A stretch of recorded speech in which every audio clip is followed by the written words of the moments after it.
So, I like Plants vs. Zombies. Actually, no, let's scratch that. I love Plants vs. Zombies. And as with Plants vs. Zombies, it obviously contains plants. And zombies. And mostly plants. Honestly, I don't know how to introduce this. Let's just get straight to the point. Now, I can go on to how much I love this series. In fact, I'm making a video that is way longer than this video. In fact, this video is actually sort of meant to be a filler video to that behemoth. But for now, let's talk about the plants. There are a lot of plants in PvZ2, 181 in total. However, I'm only gonna go over the adventure mode plants. You're probably wondering why I don't go over all the plants. Well, I'll give you a little secret why. I don't have time! Now, I don't know about you, but personally, I don't want to slave away in battles mode just to get most of the plants, spend upward to 1,000 gems just to get the genium plants, and spend $80 just to get 16 plants. So I'm not going for that, sister. But who knows? Maybe one day I'll be willing to sacrifice $80 and get all the genium plants, which I actually have a lot of gems. But definitely not the battle mode plants because that is way too much time. But maybe one day, who knows? For now though, we're only gonna go for the 16 I'm sorry, the 16 Get it, guys? Because there's 16 on adventure mode plants! Hey, why aren't you all laughing? It's not funny, isn't it? Fine, I'll get off stage, fine. Okay, but for real though, I'm going to rank all 69 adventure mode plants. And I'm going to split them up into 3 separate categories of what makes a plant in my eyes. These are, in my opinion, the 3 golden rules of a plant. Number 1 is reliability. If a plant wants to be good, it has to be at least somewhat good at taking out hordes, and also being good at its gimmick if it has a gimmick. This also means this has to be in terms of a plant is by itself. Number 2 is cost. If a plant wants to be somewhat good, it has to be at least cost or space efficient. Because levels in PvZ2 are very chaotic and fast, so they have to at least be somewhat costly to be worth bringing in. And number 3 is power. This somewhat falls into reliability, but I decided to put them in separate tiers because power really determines of how strong a plant is. These are the 3 golden rules, and if a plant is somewhat bad in one of these 3, it's probably gonna fall all apart. Also, some quick side rules. I'm only looking at these plants at level 1. The gameplay you're being showed is my gameplay. I know, it's sort of ass, but trust me, it'll get better. And you may be saying, oh, it's at level 2 or at level 3! No. I get it, it's at level 3, and some of my plants are leveled, but I'm only going to be looking at these plants at level 1 because I feel like that's the most fair ranking they should go in. Because if all of them were high rank, let's be honest, I'll be S tier. You're also probably wondering why I didn't go with PvZ1 first instead of PvZ2. That's because I felt like PvZ2 had way more to talk about than PvZ1. Don't worry, I didn't abandon PvZ1 in the street. I will get to that game eventually. And last but certainly not least, this is my opinion. I'm probably gonna have some hot takes and put your favorite plant in a low tier, but that's the beauty of opinions, and please for the love of God don't send me death threats.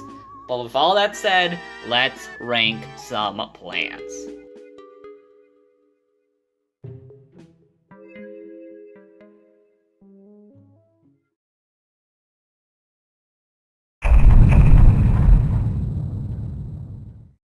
Oh god. This one! Ladies and gentlemen, welcome to G tier, aka the Shadow Realm, where only one plant lives. However, this plant, I will argue, is the worst plant in the entire game. This plant is so bad it doesn't even deserve F tier. This one plant is so bad, so flawed, so frustrating to me, I question on why it's even in the game in the first place. And that plant is garlic.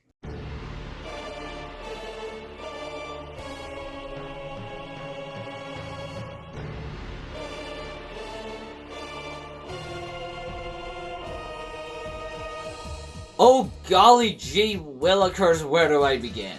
Now, there really isn't a huge agreement on what the worst plant in PvZ2 is. It's really divided. But in my opinion, I think everyone should at least come to a somewhat agreement that garlic sucks in this game. To me personally, I think garlic is ass! So, what is so bad about this plant? Let me tell you. Problem number 1, garlic's gimmick is literally useless. Now, the whole gimmick of garlic is that once bitten by a zombie, the zombie will move to one of its adjacent rows. Now that doesn't sound bad, right? No! No, it's actually fucking horrible. Now the problem with garlic is that you have literally no control of where the zombie goes. Meaning that the zombie could go to a lane that you don't want it to go. And if the zombie goes into that lane that you don't want it to go, well, sucks to be you. You either lose a lawnmower or lose the game entirely, unless if you think fast. Sucks to be you, buckaroo! So, what if the zombie goes where you want it to go? Well, there's even problems with that. Although, yes, it might be beneficial for you, guess what? It probably won't be in the long run, because if there's too many zombies in that lane, the plants might get overwhelmed. And if the plants get overwhelmed, well, garlic might actually hurt you by putting more zombies in that lane. Which is a bad thing, because garlic is a supporting plant. How is a supporting plant actually hurts you is beyond me! But what about spikeweed or celery stalk or rutabaga or fat pea? Well, yeah, they might not get hurt, but this leads me to my next issue. Problem number 2, garlic is pathetic. You want to know how much health garlic has in PvZ2, despite technically being a wall plant? 600. 600 HP. That is just double the amount of a regular attacker. That's bad. Because of this, despite garlic being only be able to be bitten once by zombies, garlic will go down without a fight. Because of this makes garlic cost efficiency actually horrible. Sure, garlic might cost 50 sun, but because garlic's recharge is 20 seconds and garlic being weak, you have to spend way more on garlic than you should. And even if you're able to set up garlic correctly and not let garlic die, what are you gonna do against a Garg? Or an Octo? Or a Wizard? Or a Torch Lane? Or an Excavator? Yeah, that's right. Nothing! There's nothing you can do! And this leads me to the final problem of garlic, problem number 3. Garlic is way too hard and not worth setting up. Now in PvZ1, sure, garlic was still pretty bad, but at least levels were long enough to make garlic at least somewhat worthwhile. But that all changed in PvZ2, because unlike the slow pacing in PvZ1, in PvZ2, levels are way too short. People who have played PvZ2, or at least an expert at it, know that PvZ2 has fast pacing. And to be fair, this isn't entirely garlic's fault, but that's the thing, it isn't entirely garlic's fault. Garlic is still to blame on this. Because of PvZ2's fast pacing, garlic will just not be able to set up properly because of the levels being way too fast. And because they're way too fast, garlic is just not worth setting up at all. And because of this, using garlic in practically any level is pretty much pointless, because there's literally no reason to use it if the levels are way too fast or have a fuck ton of zombies that can easily counter garlic. Which is pretty much every single zombie because of garlic being pathetically weak. With all of these reasons established, I can easily say that garlic is easily, without a shadow of a doubt, the worst plant in PvZ2. At least with the other plants.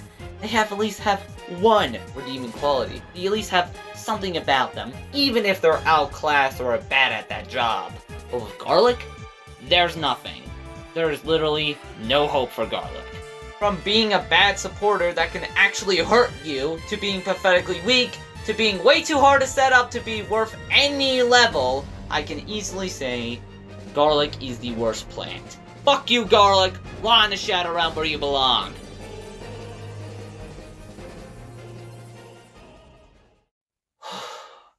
Okay, I'm sorry about that. I got a bit passionate there. But hey, at least from this point on, it can only get better, right? Oh wait, next is F tier. Fuck. Now that we're out of the Shadow Realm, we are finally moving on to F tier, aka the useless category. Okay, so I kinda lie when I say useless. When I say useless, I don't mean useless, because these plants here have at least one redeeming quality. But that doesn't really mean anything, because even with this one redeeming quality they have, they might either be A, bad at it, or B, outclassed by other plants, making them essentially useless. Now, I wouldn't consider these plants as bad as garlic, but these are plants I would never, ever use unless if I have to. Now, luckily, there's only 3 here, so this will be rather short, but let us explain the useless plants. Starting with Intensive Carrot. Just why? Intensive Carrot doesn't sound bad on paper. In fact, it sounds actually pretty useful. For the low cost of 100 sun, it can revive any plant that has died. That's pretty good, actually. But that's only on paper. Honestly, the existence of Intensive Carrot is pretty questionable, because why would you ever use Intensive Carrot when you can just replant the plant and be on with your day? If it costs a lot, then yeah, maybe, but if it costs about 200 sun, it's just not really worth using Intensive Carrot, because 200 sun is not gonna kill you. Not to mention that the plant being dead in this game is oddly specific. For example, if a plant is eaten, that plant is dead. If a plant is not eaten, that plant is not dead. Simple enough, right? Well, if a plant is an instant kill that triggers automatically, it doesn't count as being dead. But if a plant is an instant kill but has to be triggered, then it counts as being dead. If a plant is placed on or is moved to a tile where that previous dead plant died, then that previous dead plant can no longer be revived, and the plant that's moved to that tile or placed on it can be revived. If a plant dies on a lily pad, that plant can no longer be revived, nor can a lily pad can be revived. If a plant dies to a punk zombie while on its rockout phase, that plant can no longer be revived. If a plant dies on a minecart, it has to specifically be on the tile on the minecart where the plant died. And on top of that, the plant doesn't count as being revived unless the Intensive Carrot's revive animation is complete, which means, in some rare instances, the revive can actually fail. Yeah, way more complicated than you think, huh? Admittedly, once you get to understand it, it's not that hard to understand, but this shows the fatal weaknesses of what counts as being dead, and why Intensive Carrot struggles to actually find a plant that is dead. And to top it all off, there is one final fatal weakness to Intensive Carrot, and that is when the plant is revived, it's only revived at half of its HP. That's right, it's only half of its HP, meaning that if you revive a close range plant or a wall plant, that plant will go down twice as fast and make them practically defenseless. I think you get the point though. It's just way too complicated for its own good, especially just placing down that plant is almost always better. It does get bonus points for a cheaper solution to revive a more expensive plant, but overall, just don't use Intensive Carrot. You know, there's a lot of disagreements on what the worst plant is, as I just said, or even what the best plant is. Okay, maybe not the best plant, but generally the worst plant. However, if there's one plant that we can all unite under, is this. Spring Bean sucks ass! Honestly, hearing someone who actually likes Spring Bean might be a bigger myth than unicorns, because I have yet to heard one person who's actually likes Spring Bean. And honestly, it's not hard to see why Spring Bean is so hated, because dear God, this plant is awful. However, I have at least found some use cases for Spring Bean. Some very, very limited use cases for Spring Bean that makes it at least better than the last two. But this plant is still awful. Spring Bean is at least somewhat decent in its own world because it counter those pirate zombies and imp cannons, and by a limited extent, it can be used as a wall plant. But other than that, it's, Spring Bean is not good. Spring Bean is easily the worst staller, and it's not even a competition. How bad is Spring Bean as a staller? Well, it can launch back one zombie. One zombie. Not 4, not 3, not even 2, only 1. And the distance is not even that far. It's only by 1.25 tiles, which is horrible and at best delays the inevitable. And after Spring Bean launches that one zombie, Spring Bean says that's it for today and decides to go to sleep for 10 seconds. And 10 seconds is quite a long time and gives zombie just the right amount of time to eat it. This, however, provides that limited extent of Spring Bean being a wall plant, because despite Spring Bean only having 300 health, it gives just the right amount of time for Spring Bean to take the damage. Which is why I think Spring Bean is at least that use. But it's that use, and it's not even good in that use. So therefore, Spring Bean is F tier. Boo-hoo, cry about it. Cabbage Pult is arguably the worst attacker. 660 NJ honestly made a good video of why Cabbage sucks, so I'll be taking for what he said, and also go watch this video if you have time. So, why does Cabbage suck exactly? Well, for starters, Cabbage is actually statistically worse than Pea Shooter despite dealing 40 damage, and Pea Shooter doing 20. Now, we'll get to Pea Shooter's problems in a little bit, but despite Cabbage and Pea Shooter actually being quite similar, Pea Shooter is actually statistically better, having a better time to kill overall. Now, the statistics are kinda complicated, but I'll just put the statistics on screen for you to read. And as you can see, Pea Shooter is the better option most of the time, winning in all 3 categories. And honestly, being outclassed by Pea Shooter is saying a lot, because Pea Shooter is more outclassed than peasants in medieval Europe. Again, we'll get to Pea Shooter later. Because of this, there is pretty much no reason to ever use Cabbage Pult in any level at all. Cabbage Pult's one redeeming quality is that it can lob over graves, and even then, it is completely irrelevant when you unlock Bloomerang, which pierces through graves and damages them. And it becomes even more irrelevant when you unlock Grave Buster, which, for the low cost of nothing, it can destroy 1 grave, which makes Cabbage Pult's one redeeming quality pretty much useless. And even then, Cabbage Pult is the only plant that holds this one specific perk of lobbing over graves. It's shared with every single lobber, so Cabbage Pult becomes pretty much useless after you unlock Bloomerang. So is there really any merit to using Cabbage Pult? Well, this one seems a little bit desperate, but this one other redeeming quality is that Cabbage Pult at least kills zombies. Sure, Cabbage is very bad at doing so, but at least kills zombies. Still, don't use Cabbage Pult and use other plants.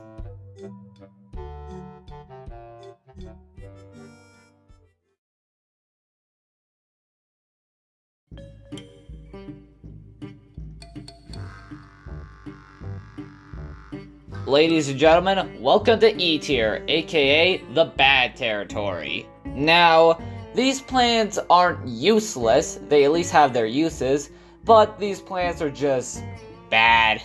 Whether these plants are outclassed, unreliable, or just bad plants in general, they belong in here. Now luckily there's only 8 in here, but they're still all pretty bad. So let's start off with a juicy one. That plant is Perfume Shroom. Wow, you suck.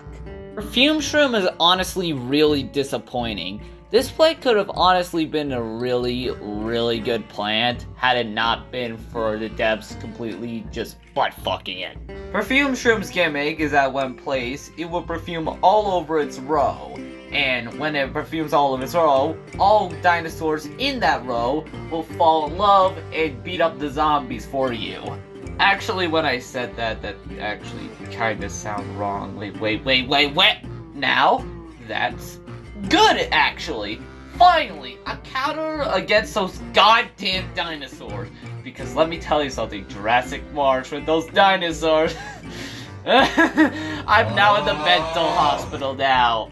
I mean, let's be honest. What can go wrong? It went wrong. Really, really, really wrong. For starters, although Perfume Shroom doesn't have a bad cost of 150, it has an abysmal recharge of 30 seconds, which is way too long. I get that if it had a recharge of 10 to 15 seconds, this thing would be cracked, but still, 30 seconds is way too long. And another problem with Perfume Shroom is its gimmick in general. Since Perfume Shroom is only effective on its lane that you plant it on, it only affects 1/5 of the whole line. And since this game is stupidly quick, combine that with Perfume Shroom's long recharge, there will be a lot of dinosaurs on screen, and Perfume Shroom probably will not be able to deal with all of them. And even when you do perfume a lane, and the dinosaurs do get perfumed, and I'm gonna be real with you, when they do get perfumed, it is very helpful.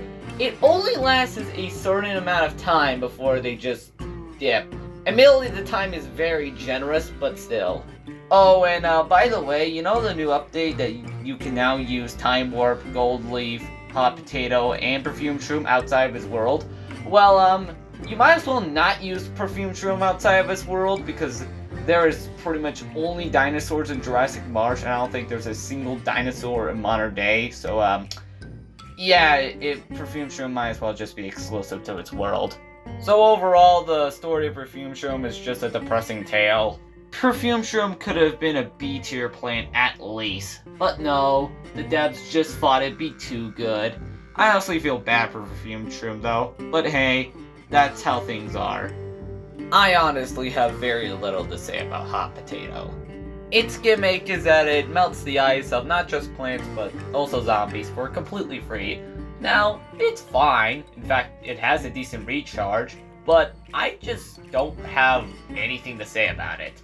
And even then, it's just outclassed by fire plants, aka the only two fire plants that you get in Adventure, Pepperbolt and Snapdragon, because they affect a free area, so yeah, there's no point in using it. Hot Potato is just a nothing burger.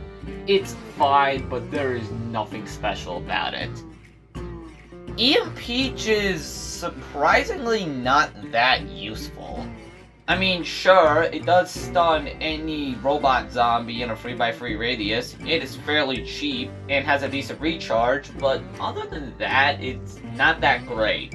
It only stuns robot zombies, nothing else. And sure, robots are quite annoying, but they're honestly not that threatening.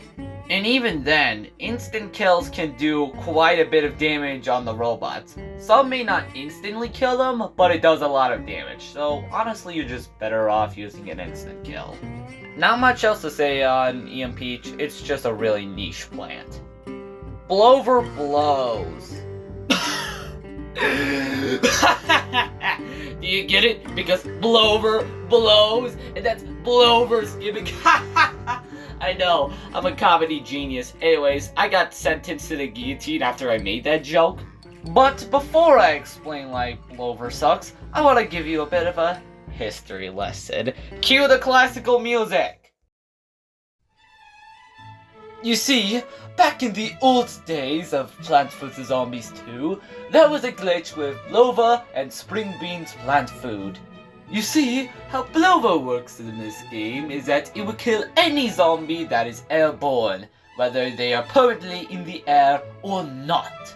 How Spring Bean's plant food works is that it will launch every single zombie on the board into the air for a quick second. How the glitch worked was actually quite simple. First, you use Spring Bean's plant food, then wait to tell all the zombies in the air, and once that happens, use Blover. Since all the zombies are technically airborne, all the zombies will be pushed back and killed by Blover. The glitch was by far the most effective screen wiper, it was used as a strategy, and even the devs used it as a strategy from time to time. This glitch was unfortunately patched in 6.6.1, when Arena was added, due to balancing issues. Thus, the only reason why people would ever use Spring Bean in Blover now completely gone. So, that is your history lesson on the Blover Spring Bean glitch. Now, how is Blover now? It's bad. Although the glitch was technically never patched out due to other plants like Charguard or like the dinosaurs, it's still very, very niche. It does at least instantly kill any zombies that are airborne, which is a nice bonus and at least gives Blover more of a use, but other than that, just don't use Blover.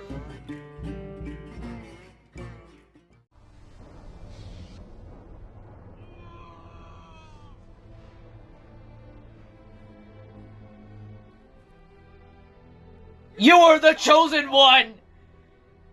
It was said that you would kill the zombies, not let them eat you! Bring balance to your reliability, not leave it in darkness!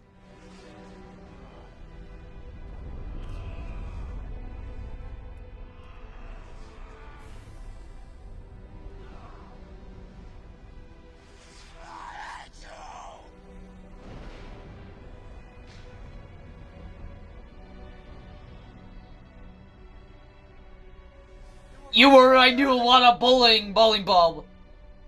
I loved you. Bowling bulb. This one makes me sad. Like, actually sad. I am just... My disappointment is immeasurable, and my day is ruined. Now, I don't hate the idea of bowling bulb. In fact, bowling bulb sounds great on paper. It essentially was if Walnut Bowling, the minigame from PvZ1, was an actual plant. That actually sounds like a pretty good plant. Sure, there's probably going to be an inconsistency for what bowling bulb would actually hit, but overall, sounds like a good plant. Probably would land in at least B tier, right? Let us explain what bowling bulb actually is. Now, a bowling bulb is divided into 3 parts. The aqua ball, the blue ball, and the orange ball. Yes, I know they're called bulbs, but I'm just gonna call them balls. All 3 balls shoot out in a certain pattern. First it's aqua, then it's blue, and finally it's orange. Let us explain the damage density of all of them. The first one, aqua, is absolutely pathetic. It only does 40 damage, which doesn't seem bad on paper, but in practice is absolutely horrible and struggles to even kill a Conehead. Combine that with Bowling Bulb's sluggish fire rate of every 2 to 2.25 seconds, and you have an absolutely horrible ball. Fuck Aqua. Homies hate Aqua. The second one, Blue, is honestly pretty decent. It does 120 damage. That's a lot. Some of the highest damage output in the whole game. But considering that Bowling Bulb's sluggish fire rate isn't that great, but overall, Blue is alright. It can hold its own. But the final one. The final one. Orange is an absolute unit. The orange ball can do a grand total of 180 damage, which is the highest an offensive plant that isn't an instant kill or a premium, maybe, can deal in the entire game. That is a lot. But, what is wrong with this plant? I mean, it sounds like a good plant on paper. It has potential. But what's wrong with it? Well, here's the problem with Bowling Bulb. You know the pattern that I just told you where it's aqua first, then blue, finally orange? Well, here's the thing. You don't control when Bowling Bulb fires. The thing is, Bowling Bulb has to take time for it to recharge. But the problem is that Bowling Bulb is automatic. You don't have control when it fires. Meaning that if there's a zombie in the lane, and if it uses all of its ammunition, it will always fire Aqua. And if when it has to come down to only being Aqua, which is pretty common for that to happen, by the way, you might as well not even use it because it's so unreliable. There is nothing for you to help Bowling Bulb. It's helpless when it's down to its aqua phase. And some defenders of Bowling Ball will say, actually, you can just shovel it or just use an instant kill, so that way Bowling Ball has time to reload. Well, counterpoint, this further proves that Bowling Ball is unreliable, because it either has to suck the dick of an instant kill for its own survival, or just be shoveled to reload, only then to use all of its ammunition on a goddamn M! Do you think the problem is Bowling Ball? I'm sorry. It's frustrating. Listen, Bowling Ball has potential. It has the potential of being an overall good plant, and you could see it with its high damage output, but it all falls apart of how it works. It's just insanely unreliable, and it's better just to use a more consistent option. Hell, Pea Shooter is more consistent. Fucking Pea Shooter. Oh, and speaking of, Pea Shooter! Just Pea Shooter. Honestly, putting Pea Shooter this low kinda feels wrong, because on a technical standpoint, there's nothing wrong with Pea Shooter. Pea Shooter does have a fairly weak damage output of 20 damage, but it does at least kill a Conehead if placed far in the back. It has a pretty cheap cost of 100 sun, and on top of that, it has a fairly fast recharge, being 5 seconds. So it's an overall okay plant. There's nothing really wrong with Pea Shooter. However, being just okay is Pea Shooter's biggest flaw. What's wrong with just being okay? Well, here's the thing.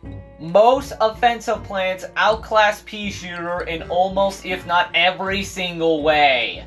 Why bother using Pea Shooter when you can use the following? Melpo, Repeater, Red Stinger, Free Peter, Bloomerang, Rutabaga, Pepper Pole, Fume Shroom, Guacadile, Laser Beam, and so much more that I'm not even gonna bother mentioning. I think you see the problem though. There is no reason to use Pea Shooter over literally any other option. Apart from 2 exceptions, but we don't talk about them. And even then, Pea Shooter's not really a great plant in general, it's just a really weak plant as I just mentioned. So overall, Pea Shooter in technical stance is okay, but it's just really outclassed and there is no point in using it at all. Situational, relating or dependent on a set of circumstances or state of affairs. You're probably wondering why I bring up the definition of situational up. Well, it's because no plant fits this description more accurately than Split Pea. Split Pea is the definition of situational. You rarely ever need Split Pea in pretty much any other situation. What is Split Pea? Well, it's a normal Pea Shooter in the front, which deals with zombies in the front, obviously, but it's a repeater in the back, which deals with zombies that are behind it. That sounds like a decent concept, right? Well, the problem with Split Pea is that this concept is rarely ever utilized. Unless if there's a zombie that is really close to the house, there's rarely gonna be a zombie that's actually behind you, making this gimmick kinda pointless. Don't get me wrong, if there's a plant that can shoot behind, that is really, really helpful. In fact, some of my favorite plants can shoot from behind. But the problem with Split Pea is that it's just not really that strong. And there are some plants that completely outclass it. For example, Rutabaga. Rutabaga is also a plant that can shoot from behind and in front. But the thing is with Rutabaga is that you can safely park it so that way the zombie can't eat it, but the Rutabaga can shoot it. That's not the case with Split Pea. You have to place it behind it or in front of it to deal damage, which makes Split Pea really vulnerable. I think you see the problem though. Split Pea is just very situational and kinda not worth bringing at all. To be fair though, Split Pea is actually very good at minecarts, and in Jurassic Marsh it can be somewhat useful, but other than that, don't use Split Pea. Honestly, I don't have much else to say about Bloomerang. Bloomerang can hit up to free zombies, which is absolutely horrible. It can easily be overwhelmed if there's too much zombies, and it is immediately outclassed by Fume Shroom and Laser Beam. Not to mention that if Bloomerang hits a grave, it counts, and it won't hit up to free zombies anymore. And Bloomerang's fire rate is absolutely horrible, taking 2.85 to 3 seconds to fire, not to mention the time it takes to get back. To give Bloomerang some credit, it technically does 40 damage because it hit its opponents twice, and at the very least boosters for zombies, making it better than all the offensive plans that we mentioned here. Other than that, abandon Bloomerang at all costs and don't ever use it again.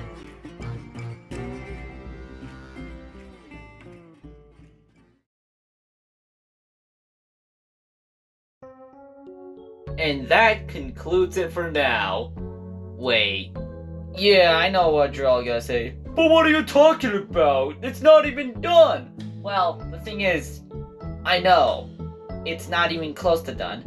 But the thing is, I'm just gonna end it here for 3 main reasons. Number 1, this video is way too long. You see, originally this video was going to be all 69 plants, but you know how many plants I have covered in this tier list? 12 out of 69. And we're almost at the 40-minute mark. Yeah, I think that speaks for itself. So, I'm just gonna end it here. Don't worry though, this video series will continue in part 2, D for B tier.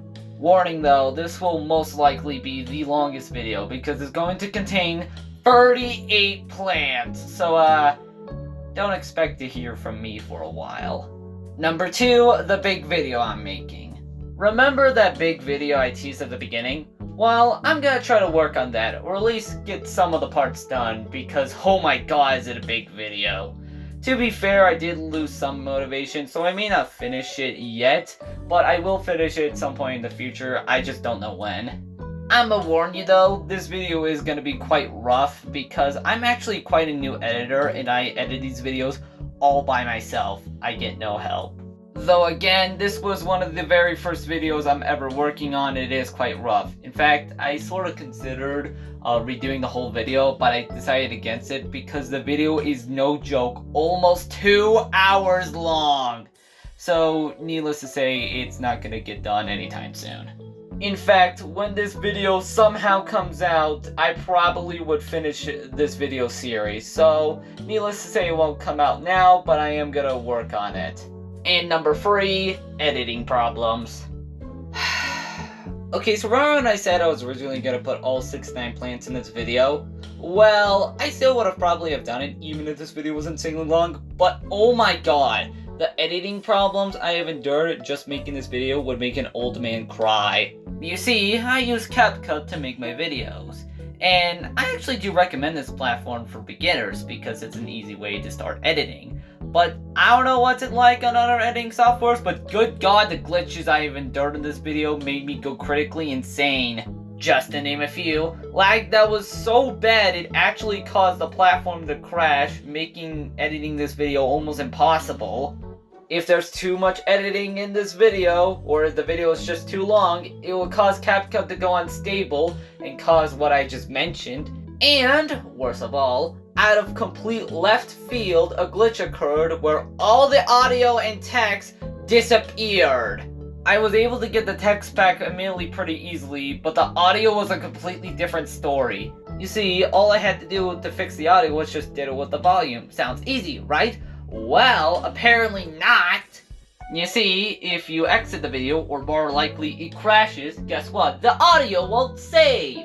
And if it doesn't save, you gotta do it all over again. And don't think you're smart and you can just upload the video. No, the audio won't be there. So you have to painstakingly go for all the audio, diddle with it, and hope to God it doesn't crash on you. I'm sorry, it was just really frustrating. And if this was gonna be a theme, if I added all 69 plants, I'm definitely not doing it and I'm splitting this into parts. So if you're brave enough to make a long video on CapCut, you have all of my condolences. So that's the reason why I'm splitting this video into parts. When will part 2 come out? Fuck if I know. But hey, hopefully it will be soon. So, that's all I have for today. If you for some reason like my content, please consider a like or even subscribing. Don't worry, I'm not holding you at gunpoint and you can unsubscribe at any time you want. This is the Play Doc, have a good day, and until then, I'm out. Bye.